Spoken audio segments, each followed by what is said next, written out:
Hello বন্ধুরা, নতুন একটা ভিডিওতে তোমাদেরকে স্বাগতম। বুলেট সারাজানি ধারাবাহিকের আজকের পর্বে দেখা যায় যে মিডিয়ার সামনে সরোজ সবটা বলে সবটা শুনে সবাই চমকে ওঠে। আর সরোজকে বিয়ে করছে দেখে নানা প্রশ্ন করতে থাকে মিডিয়ার লোকজন। এটা দেখে অনেক রেগে যায় রণ, আর সব কিছু ছুঁড়ে ফেলে দেয়।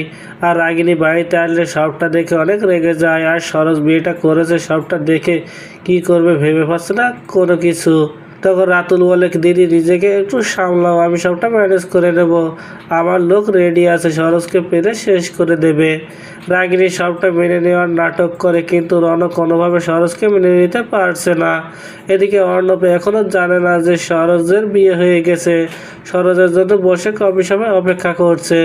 ওদিকে রণ সরোজকে কোনো মতে মেনে নিতে পারছে না। আর তাই তো রণ সরোজের হাত ধরে টেনে বাড়ি থেকে বের করে দেয় আর বলে, এই বাড়িতে যেন তোমার আর কোনোদিন না দেখি।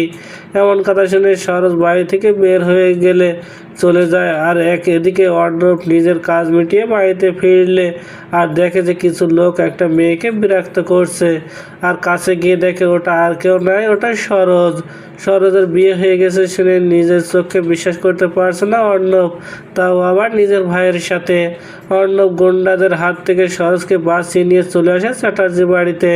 আর অর্ণবের সাথে সরোজকে দেখে চমকে ওঠে বাড়ির সবাই। তো বন্ধুরা, কি ঘটতে চলেছে গল্পে এবার জানতে হলে আমাদের সাথেই থাকুন। ধন্যবাদ।